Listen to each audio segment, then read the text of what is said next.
Hi guys, this is Nick the Abangers, ang laging nakaabang kay Coco. Ayun yung sitwasyon ngayon ni Coco. Kagabi kumain na siya, ngayon pagkagising niya ng umaga, binigyan ulit siya ng kasi hindi niya kayang kainin yung matigas. Yan, buti nakatayo na siya. Lumabas siya doon sa pinag-i-stay niya, pumunta siya rito. Yan guys, okay, maging maayos na ang situation ni Coco.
Inom mo yan.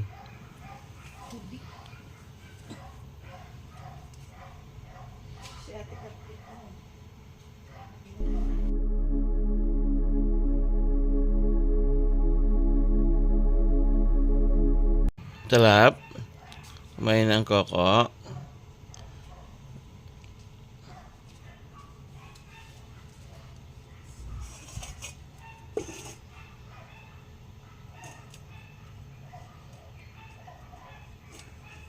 Sige na. Damihan ng inom.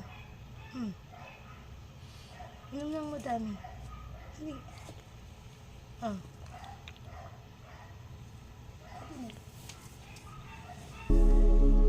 Inom ka na mo dami. Inom na. Bira yun, uminom ng matapos kumain.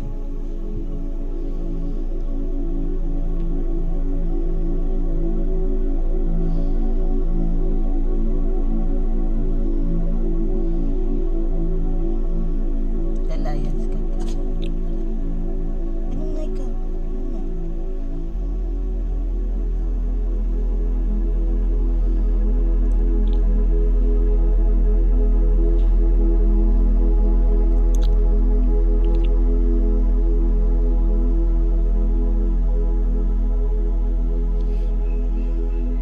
Tuloy nakakain ng inasal chicken.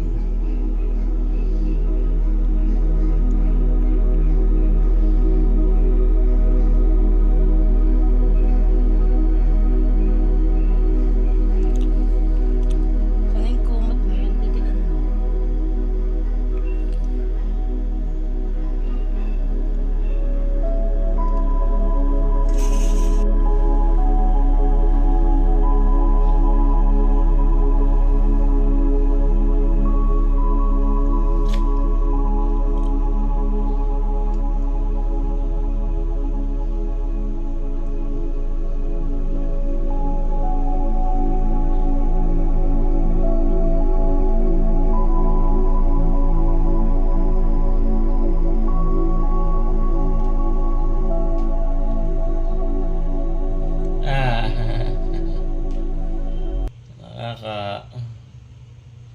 Kumusta na ang Coco?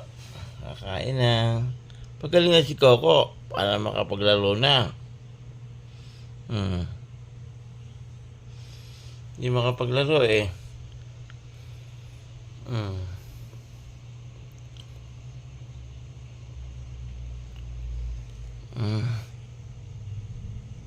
Nagilaw ng Coco? Ano ba yung may ano sa kanya kaliwa? Bill? Kaliwa ba kanan? Kanan. Ito? Eh, sabihin hindi dito pa lang.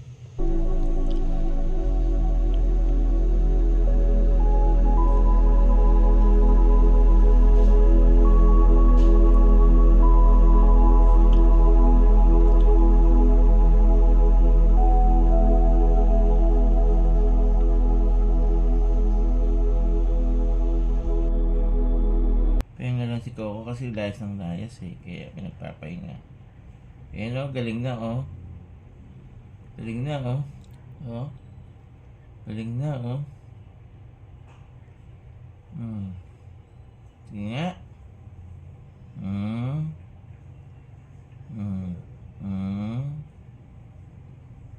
Konti na lang o. Galing na si Coco. Ayan. Galing na.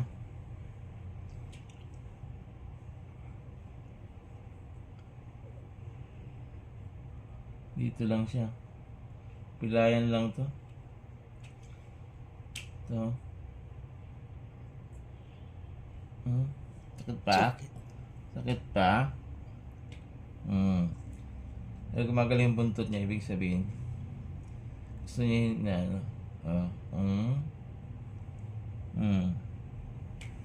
Sakit? Sige, hindi na. Galing ka na. Mukhang hindi rito. Nandito siya sa ugpungan to. Galing ka na. Ha? Huwag ka na kasing lalabas. Minsan pinayagan ka. Nakakadun ka pa na hulog. Pahinga lang kasi layas ng layas eh.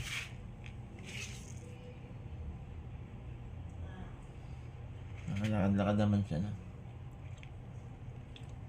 Ito lang siya. Ayun na, binibisita ka na ng mga tropa ko.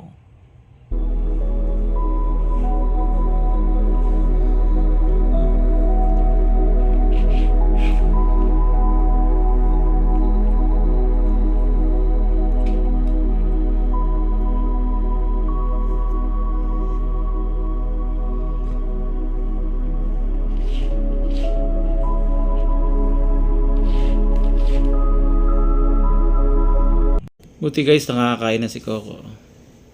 Tsaka nailalakad dyan na rin kahit paano. Ganyan pa. Pahilot na lang muna natin. Kasi ito lang naman yung may diferensya sa kanya.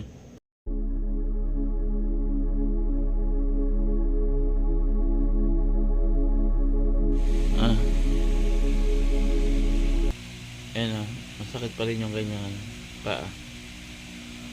At least paa na lang. Yung pigi niya, mukhang nalamog lang, nagpahinga lang siya kahapon. Maghapon. Ayan o. Hanapan siya.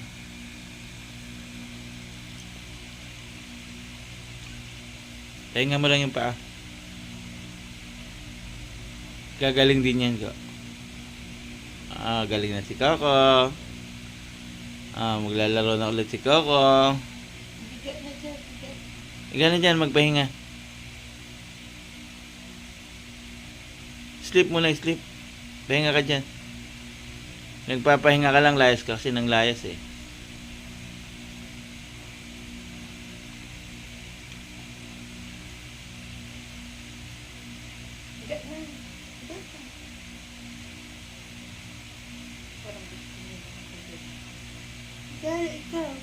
Gusto mo doon sa loob?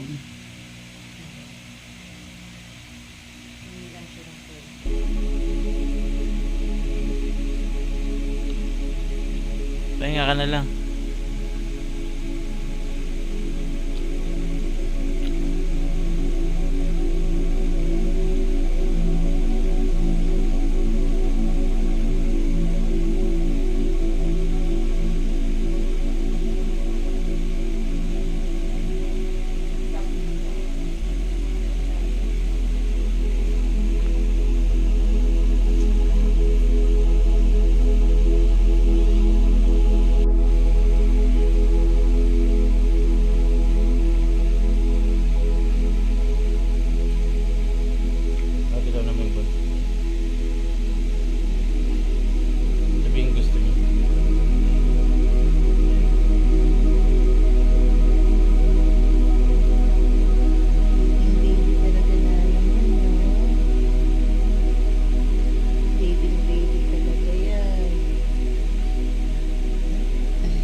Kalo, dumalaw na.